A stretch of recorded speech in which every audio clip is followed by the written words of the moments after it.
मुंबई मनपामध्ये प्रशासन विरुद्ध सत्ताधारी वाद संपेना. चेंबूर-झाड दुर्घटनेच्या अहवालावरून सत्ताधारी आक्रमक. अहवाल येण्याआधी माध्यमांकडे कसा गेला, शिवसेनेचा सवाल.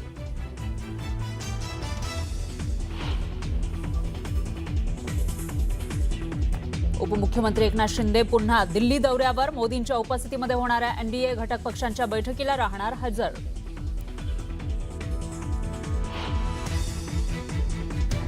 राष्ट्रवादीमध्ये लवकरच संघटनात्मक बदल होणार. प्रदेशाध्यक्ष बदलणार असल्याच्या हालचालींना वेग. वरिष्ठ सूत्रांनी न्यूज 18 मराठीला दिली माहिती.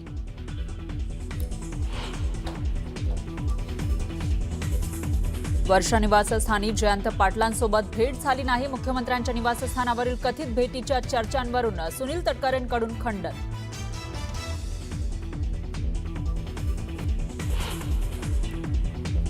भाजपला सध्या वेगळाच माज आलाय. सरकार आंदोलकांचा बळी घ्यायला निघालेला आहे का? सोनम वांगचूक यांच्या आंदोलनावरून राज ठाकरेंचा सवाल.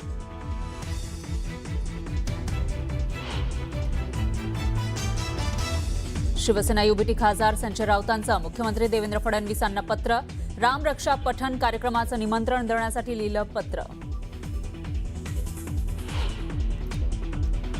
महायुतीमध्ये बंगल्यावरून चढाओढ. विधान परिषदेच्या उपसभापतींच्या 2 बंगल्यांचं वाटप रद्द. सध्या सचिन अहिर यांना सुनीती इमारतीमधील 1 फ्लॅट. नीट परीक्षा पेपरफुटी प्रकरणामध्ये सीबीआयचा कोर्टात मोठा खुलासा. केमिस्ट्रीच्या 111 प्रश्नांसाठी 5 लाखांचा व्यवहार झाल्याचा दावा.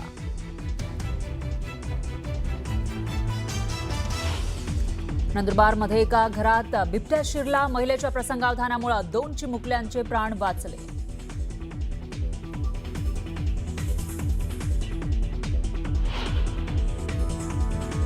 नाशिकच्या सातपूर औद्योगिक वसाहतीमध्ये अपघात. युवकाचा उपचारादरम्यान मृत्यू. अपघाताच्या घटना या सीसीटीव्ही कॅमेऱ्यात कैद.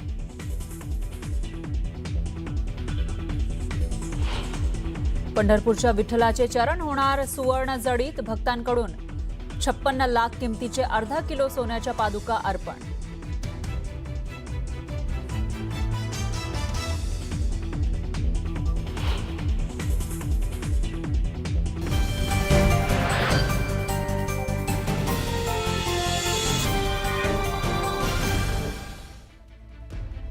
नमस्कार, मी फराह खान. तुम्ही बघताय महाराष्ट्राचा number 1 Marathi news channel news 18 Marathi, आवाज महाराष्ट्राचा. आणि बुलेटिनच्या सुरुवातीला एक मोठी बातमी आहे. मागील 19 दिवसांपासून दिल्लीमध्ये सोनम वांगचूक हे आंदोलन करतायत आणि देशभरातून या आंदोलनाला पाठिंबा मिळतोय. या आंदोलनाला आता देशभरातील नेत्यांचा पाठिंबा मिळतोय. महाराष्ट्रामधून उद्धव ठाकरे आणि राज ठाकरेंनी वांगचूक यांच्या आंदोलनाला जाहीर पाठिंबा दिलेला आहे. नीट पेपरफुटी प्रकरणामध्ये धर्मेंद्र प्रधान यांनी राजीनामा द्यावा या मागणीसाठी हे उपोषण केलं जाते. यापूर्वी काँग्रेसचे खासदार प्रशांत पडोळे, बळवंत वानखेडे यांनी वांगचूक यांची भेट घेतलेली होती आणि त्यांच्या आंदोलनाला पाठिंबा दिलाय. सोनम वांगचूक यांच्या उपोषणाचा आज 19वा दिवस आहे. सोनम वांगचूक यांची प्रकृती खालावलेली आहे. त्यांचं वजन कमी झालं आहे. 8 किलोपेक्षा जास्तनं त्यांचं वजन कमी झाल्याची माहिती समोर आली होती आणि त्यांची प्रकृती प्रचंड खालावली आहे. वांगचूक यांनी उपोषण मागे घेण्यास नकार दिला आहे. धर्मेंद्र प्रधान यांनी राजीनामा द्यावा या मागणीसाठी 20 जुलै रोजी संसद मार्चचं आयोजन सुद्धा करण्यात आलंय.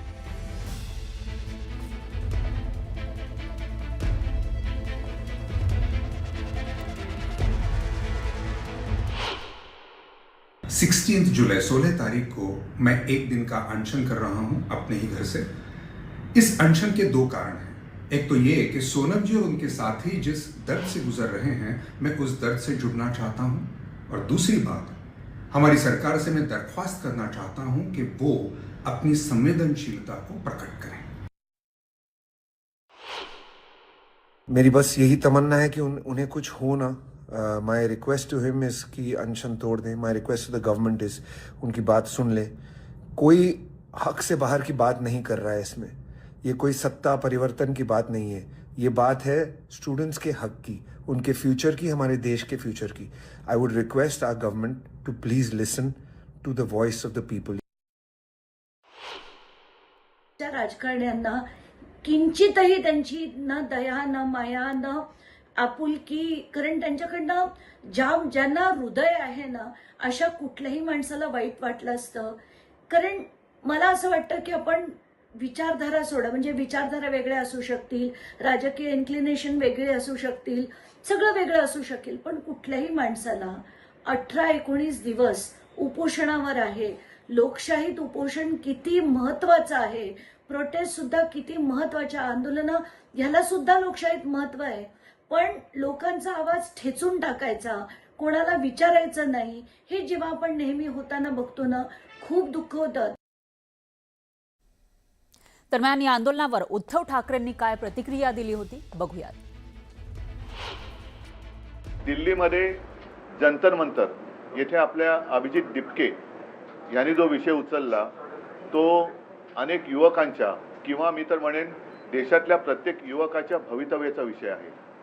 नीट परीक्षेचे पेपर फुटले, त्याच्यानंतर अनेक विद्यार्थ्यांनी आत्महत्या केल्या, कोणी त्याच्याकडे लक्ष दिलेलं नाहीये. सरकारला वेळ नाहीये, सत्ताधारी पक्षाला इतर पक्ष फोडाफोडीमध्ये जास्त रस आहे. पण जिथे देशाचं नशीब फुटतंय, विद्यार्थी आत्महत्या करतायत, त्यांच्याकडे लक्ष द्यायला त्यांना वेळ नाहीये. आणि मी आजची जी पत्रकार परिषद घेतलेली आहे ती त्या आंदोलनाला आणि सोनम वांगचुक यांना पूर्ण पाठिंबा जाहीर करण्यासाठी मी ही प्रेस कॉन्फरन्स घेतलेली आहे. 20 तारखेला आमचे खासदार तर या विषयावरती दणानून सोडतीलच, संसद दणानून सोडतील. पण त्यावेळेला राहुलजींना सुद्धा मी विनंती करतोय, सर्व पक्षाच्या खासदारांना सांगतोय, अगदी भारतीय जनता पक्षाच्या खासदारांना सांगतोय की तुमच्यात जर माणुसकीचा एखादा अंश शिल्लक असेल तर ह्या आंदोलनात सहभागी व्हा.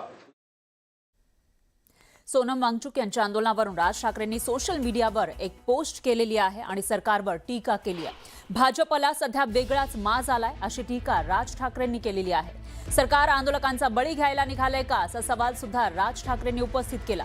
तर वांगचुक यांच्या तब्येतीच्या बातम्या ऐकून काळजी वाटते असं राज ठाकरे म्हणाले.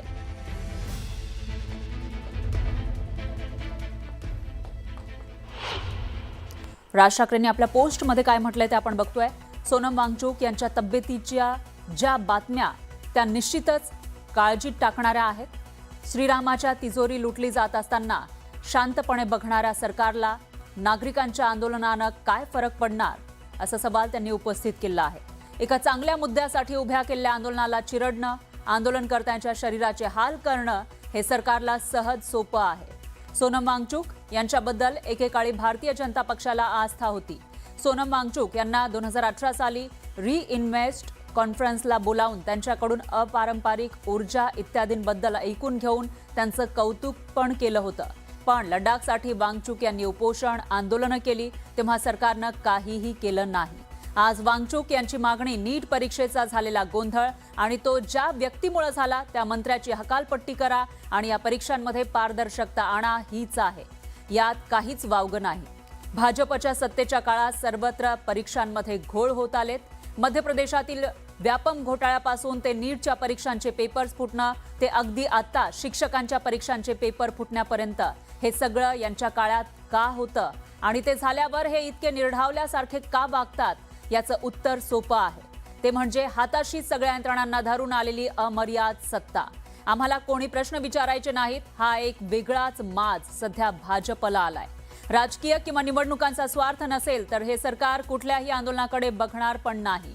सरकार कायम आंदोलनकर्त्यांना देशद्रोही ठरवणार. यात काहीतरी घातपात आहे असल्या शक्यता पेरत राहणार अशी पोस्ट राज ठाकरेंनी केली आहे.